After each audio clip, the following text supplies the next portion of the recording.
we got the new engine pretty well mocked up and everything swapped over. Took it off the old one here and pretty well swapped everything we needed. Got a fresh timing belt and obviously motor mounts and all the specific hoses. Pretty nice when everything just bolts right over. Regular engine swap instead of actually trying to fabricate something. So anyway, we're pretty well ready to get it into the engine bay.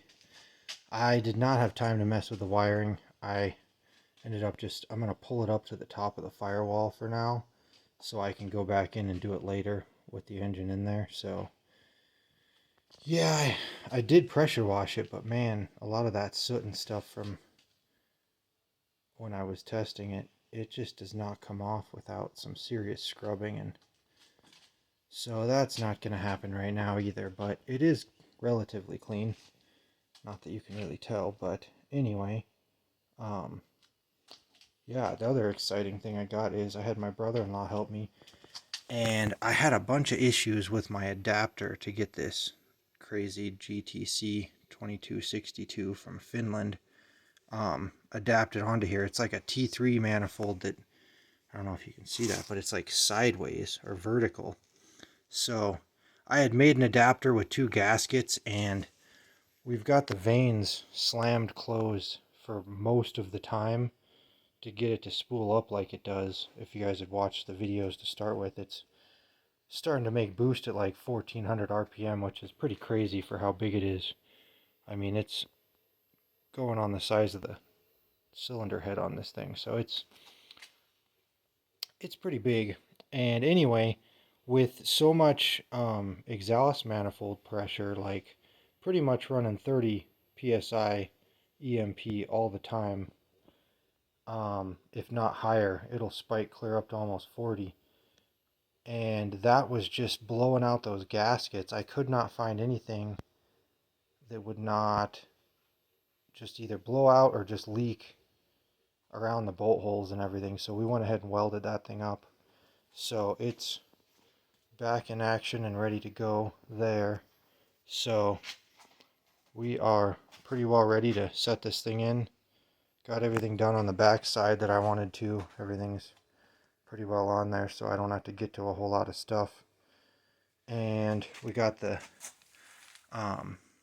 new disc in there, and I don't know if you can see clear in there, but yeah, I did end up putting 2 of those bearings in the crank. So we're gonna just see how those bearings work and see if they can make the disc last longer than that one did. So anyway, we'll go ahead and throw this thing back in here and see what happens. Pretty excited to get it back on the road with a healthy engine. It's been quite a while limping this thing along. Like I say, I think I almost put 15,000 miles on this older engine with bent rods, so it served its purpose, I'd say. We'll probably put it in the Beetle or something to run around the property with. We'll see, but it's still ticking along, but it was definitely a hurting unit, so I'm excited to get this guy in here and see what it does.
we got the engine back in and pretty well buttoned up. There's a few more details. Gotta check the timing once I get it started. And just check over some things. I, of course, found a lot of issues. I mean, with like 40,000 miles on the swap, it had developed some rub spots. I had tried to put the radiator in with just 4 mounting points, and of course this cheap aluminum was about to actually fall apart. I about dropped the radiator just wiggling it, so it was time to fix that. So we went ahead and put in some flat plate down the sides to brace it up, but you can still unbolt it then.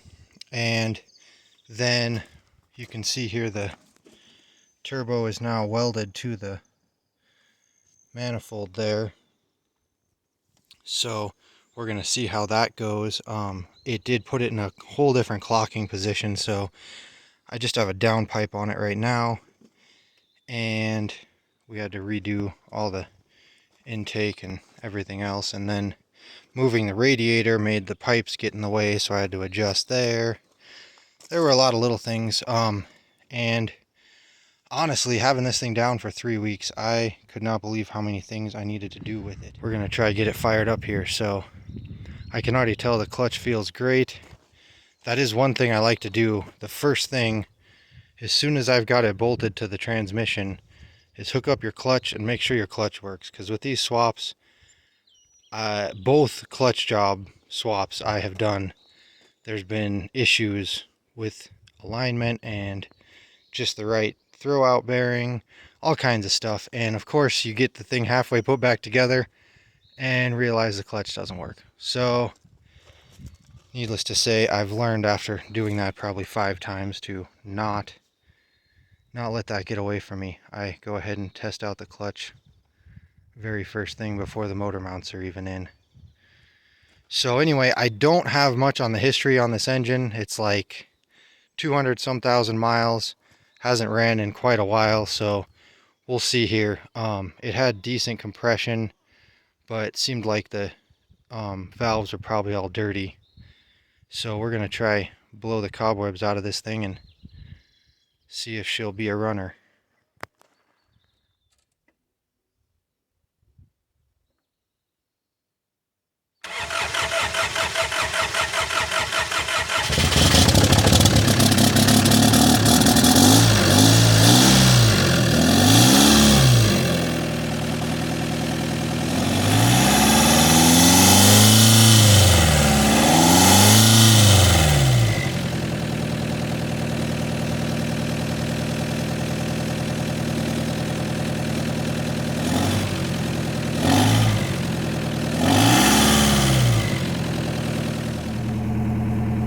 Alright, just got it fired up here. Seems to be idling right away. Pretty nice. Got good oil pressure. Temperature's climbing up.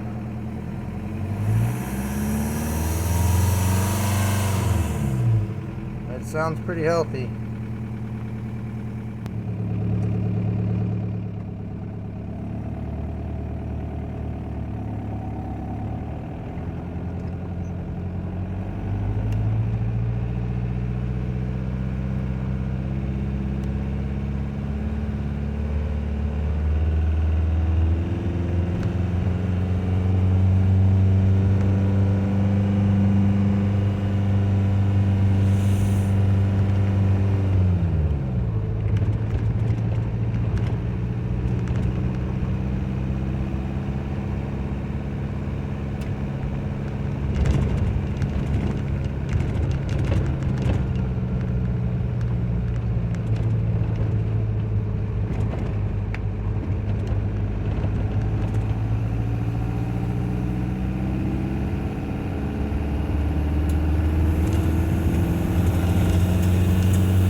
Alright, well, I was pretty close with the timing.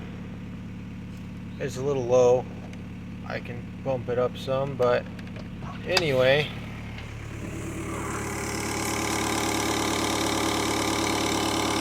It is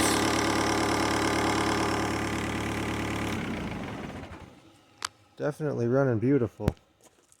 Very pleased. I haven't messed with the injectors, or I need to get head studs in it. So that'll be next, but I just wanted to get it going here and check for leaks and everything. This Toyota is kind of a pain for bleeding. One thing, a coolant bulb, if you did put one in, you'd want to have a tee off of here, because this top line up here is just terrible for getting air out of it. It takes quite a bit of messing around, and I put this little check valve in, which I actually broke off, so I'm gonna have to get a new one next time I do this, but I did get it bled out, and got the coolant working, and she's cruising along. So anyway, that's probably it for this video. We got the Toyota pretty close to back on the road, and it is running beautiful. Thanks for watching, guys.